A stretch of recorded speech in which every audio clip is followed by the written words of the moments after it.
কলকাতার আরজিকর হাসপাতালে নারী চিকিৎসককে ধর্ষণ ও হত্যার ঘটনার প্রতিবাদে ২৪ ঘন্টার কর্মবিরতি শেষ হলেও কাজে যোগ দেননি অনেক চিকিৎসক। তাদের সঙ্গে যোগ দিয়েছেন সাধারণ জনগণও।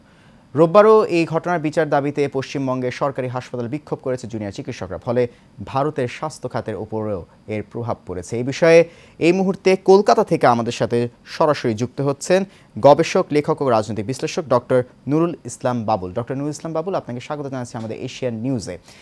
আপনার কাছে যে বিষয়টা জানতে চাই সেটা হচ্ছে যে কলকাতায় চিকিৎসকরা তো দেশ জুড়ে বিভিন্ন হাসপাতালে ২৪ ঘন্টা যে কর্মবিরতি চলছে সেটা আজ শেষ হয়েছে। তো কলকাতার বর্তমানে সার্বিক পরিস্থিতি কি আমাদেরকে একটু জানান। আচ্ছা, আপনাকে ধন্যবাদ। আপনি শুনতে পাচ্ছেন আমাকে? জি, আমি শুনতে পাচ্ছি, আপনি বলুন। আচ্ছা, আপনি জানেন যে মূলত সাম্প্রতিক সময়ে পশ্চিমবঙ্গে কোনো বিষয় নিয়েই মানে এত বড় আন্দোলন সংগঠিত হয়নি। সাধারণত এটা একটা রাজনৈতিক রূপ পেয়ে গেছে। আপনারা জানেন যে গত ৯ই আগস্ট শুক্রবার একজন শিক্ষার্থী ডাক্তার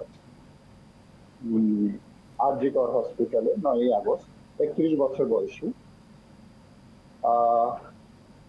ইমার্জেন্সি বিভাগের চারতলাতে একটি সেমিনার কক্ষে ভোর রাতের দিকে ধর্ষিত হয় এবং সেখানে খুন হয়।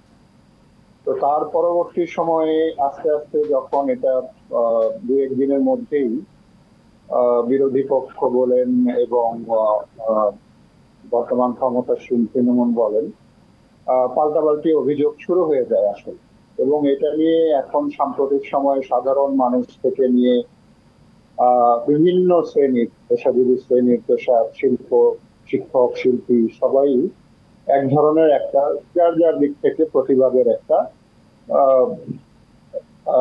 দিক খুঁজে পাচ্ছে, যেটা আমরা একটু পেছনের দিকে যদি তাকাই তাহলে আমরা দেখবো যে এই ধর্ষণের ব্যাপারগুলো সবচেয়ে বেশি আন্দোলিত করেছিল আমাদের ২০১২ সালে।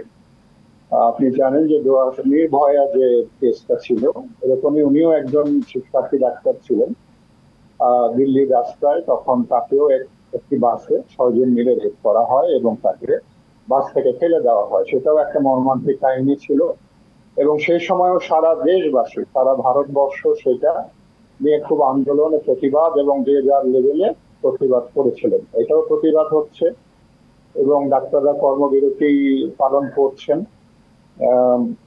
দেশের বিভিন্ন জায়গায়।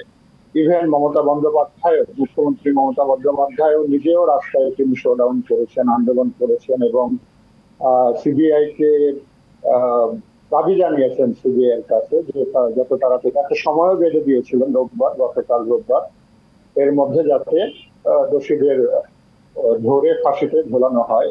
আমরা জানি যে এখানে সেই নির্ভয়া কাণ্ডের পর থেকে ধর্ষণের সর্বোচ্চ ফাঁসি মৃত্যুদণ্ড পর্যন্ত রাখা হয়েছে।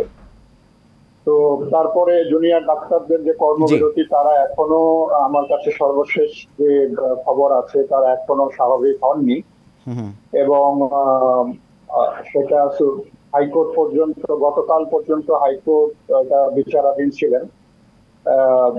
ছিল হাইকোর্ট। গতকালকে হাইকোর্ট থেকে প্রণোদিত হয়ে এটা সুপ্রিম কোর্টে মামলা স্থানান্তরিত হয়েছে। ওনারা সুপ্রিম কোর্ট মামলাটা টেক ওভার করেছে, যেটা আজকে বন্ধ এখানে। কালকে থেকে সুপ্রিম কোর্টে মামলাটা শুনবে। আচ্ছা, এবং মামলাটা অলরেডি হাইকোর্ট সিবিআই এর হাতে দিয়েছে। সিবিআই এটা নিয়ে তদন্ত করতে তাদের। সিবিআই এখানে সবচেয়ে ভরসা করা এবং সবচেয়ে নিরপেক্ষ তদন্তকারী দল হিসাবে বলা যায় এবং সিবিআই দেশের সমস্ত বড় বড় কেস। জি, আমরা বুঝতে পারছি বিষয়টি কি এখন সার্বিক পরিস্থিতি কি কলকাতায়। আপনাকে আমি সুপ্রিম কোর্ট আছে। হ্যাঁ, বলুন।